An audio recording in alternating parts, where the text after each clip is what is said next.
Dicen que, de vez en cuando, alguien aparece diciendo que viene de un país que no existe, un pasaporte con sellos de aduanas de un reino invisible, una ciudad natal cuyos nombres perduran y cuyas fachadas se han torcido, una autopista ancha que se abre en la noche y que desaparece al amanecer.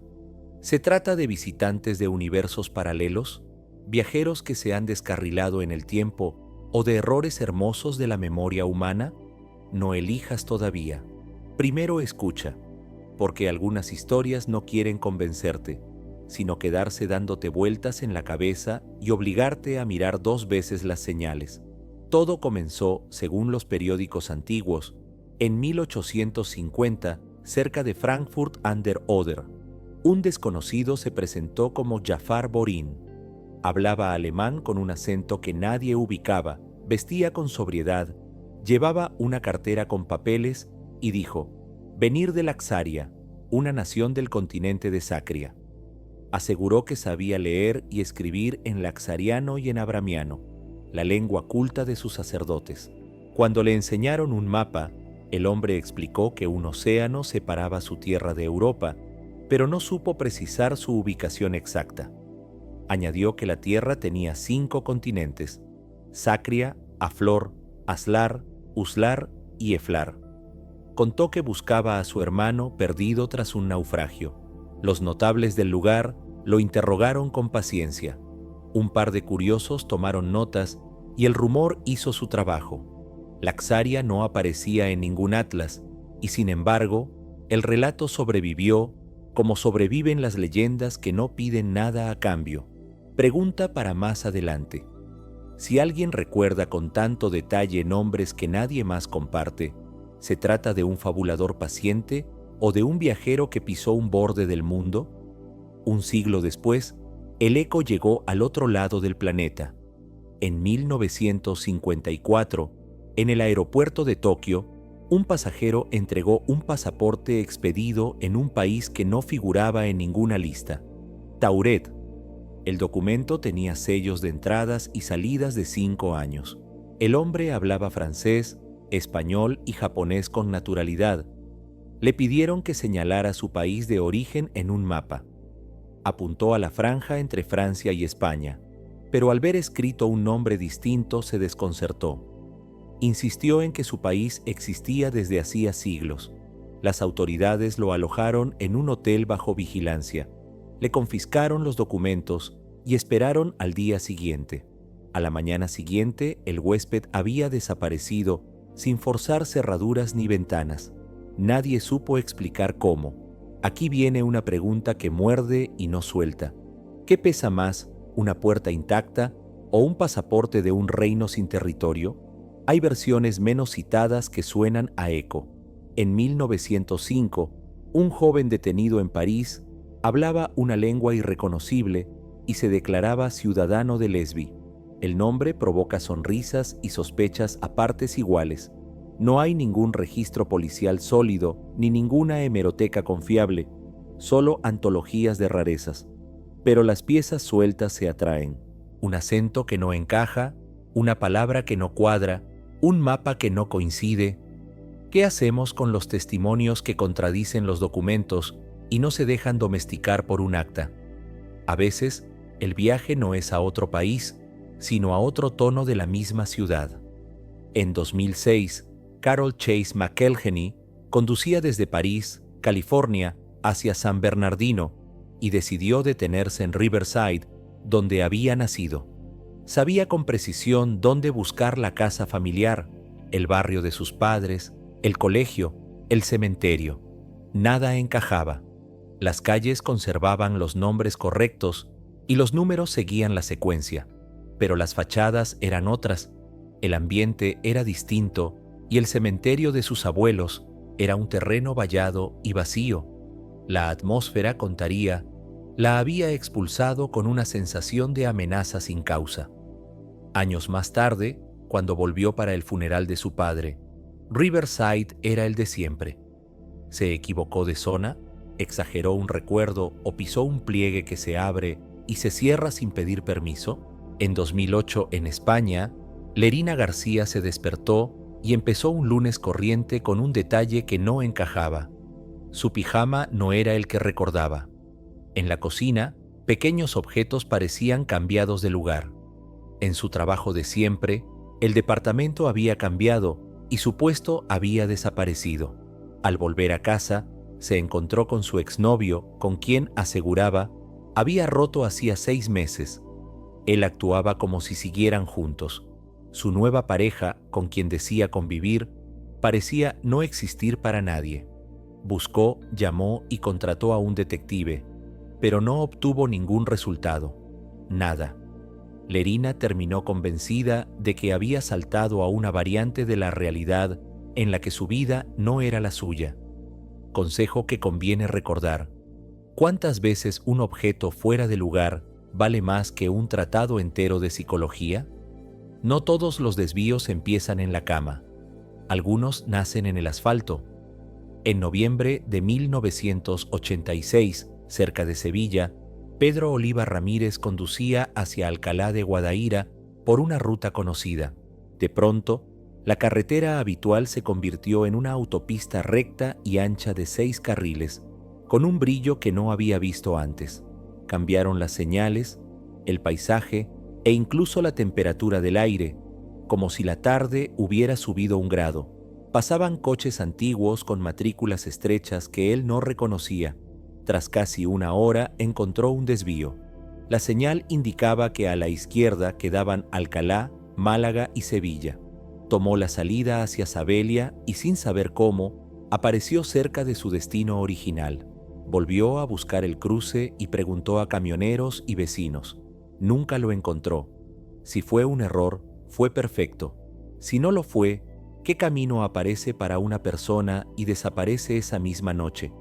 En 1972, 4 estudiantes que regresaban de un rodeo en la frontera entre Utah y Nevada se internaron en un cañón llamado Gadianton. La oscura carretera se volvió cemento blanco y el desierto se abrió en campos de cereal y pinos amarillos. Vieron un café con un letrero escrito en caracteres que ninguno supo leer.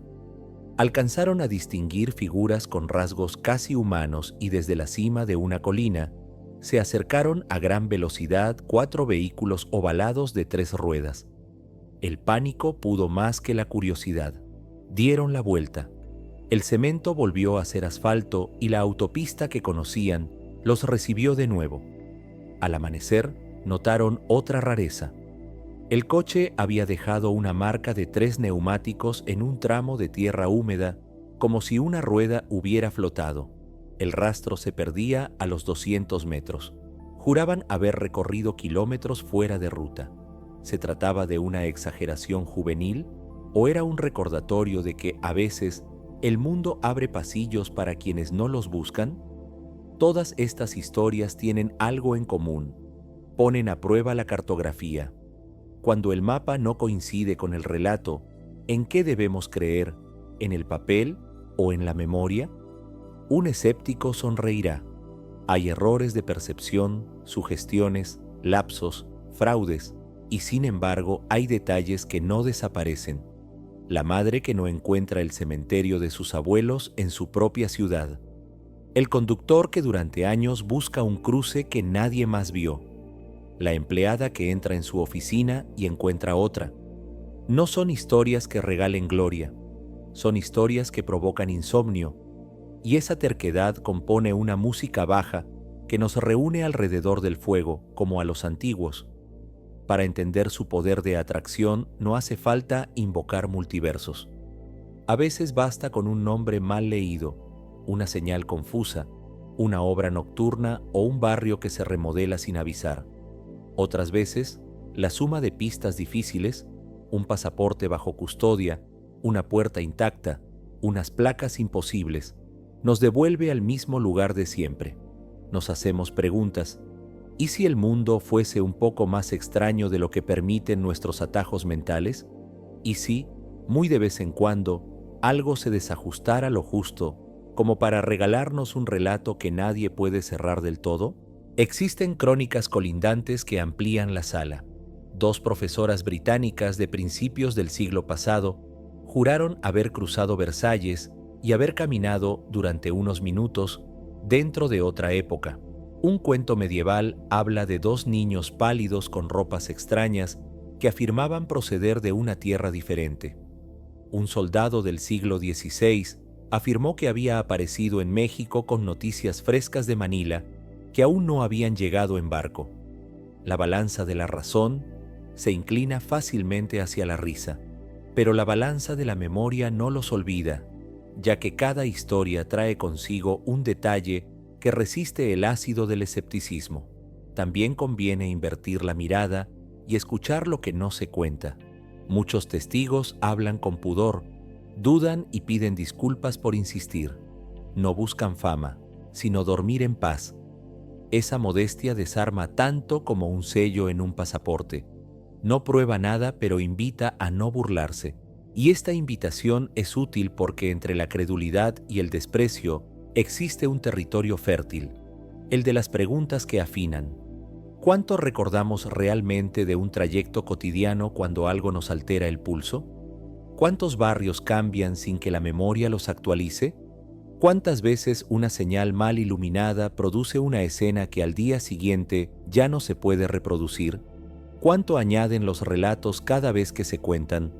Si este fuese un manual, ahora vendrían definiciones técnicas: pareidolia, criptomnesia, sesgo de confirmación, disonancia cognitiva. Todo eso existe y explica mucho, pero no anula el interés, porque la literatura de lo imposible no compite con los manuales, cumple otra función. Mantiene viva la sospecha de que todavía hay cosas que no sabemos nombrar, y esa sospecha tiene un valor práctico. Cuando entrenamos la atención con relatos que no encajan, miramos mejor lo que sí encaja y descubrimos sus grietas. Antes del cierre, un mapa de salida. Si algún día alguien te dice que viene de un lugar que no existe, no le pidas que te enseñe su mundo.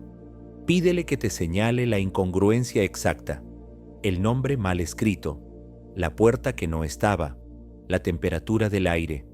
Si alguien habla de un documento imposible, pregúntale quién lo guardó y cómo. Si alguien dice haber dormido en una ciudad idéntica, pero torcida, pregúntale qué sonido faltaba, qué olor sobraba y qué detalle de su cuerpo no coincidía. A veces, la clave está en lo que los ojos no miran: el tacto de un tejido, el peso de una llave, el ruido viejo de un ascensor. Y, si alguna vez te encuentras en una carretera que no debería estar ahí o en una plaza que te resulta familiar, pero no lo es, recuerda un consejo sencillo: mira 2 veces las señales, toca 2 veces los objetos, pronuncia en voz alta el nombre de la calle. El lenguaje ancla. A veces, lo único que separa una anécdota de un misterio es la forma en que lo contamos y la forma en que lo nombramos. Vuelve a los nombres que dieron comienzo a este viaje: Jafar Borín y su laxaria dibujada en el aire, el hombre de Tauret con su pasaporte impecable, la olvidada versión de Lesbi en un lugar ambiguo, Carol frente a su extraño Riverside, Lerina, un lunes que dejó de ser suyo, Pedro en una salida hacia Sabelia, las estudiantes del Cañón con vehículos como huevos de luz. Añade, si quieres, a las profesoras de Versalles, a los niños pálidos y a los viajeros que juraron estar en 2 orillas a la vez. Ninguno de ellos exige fe ciega. Solo piden un estante donde guardar lo que no encaja. Allí, entre lo dudoso y lo posible, se aprende algo útil. No hay mayor conspiración que la costumbre. No hay mejor antídoto que el asombro. Cierra los ojos por un momento y enumera los puntos cardinales de tu barrio. Dibuja con la mente el camino exacto hasta la tienda de la esquina. Al abrirlos, comprueba si algo ha cambiado o si eras tú quien estaba a 1 milímetro de otro plano.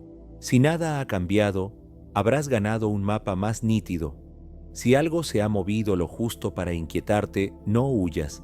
Hay historias que llegan para que aprendamos a preguntar mejor, y esas son casi siempre las que más valen. Sigue atento a los detalles que no encajan y a las preguntas que afinan la mirada.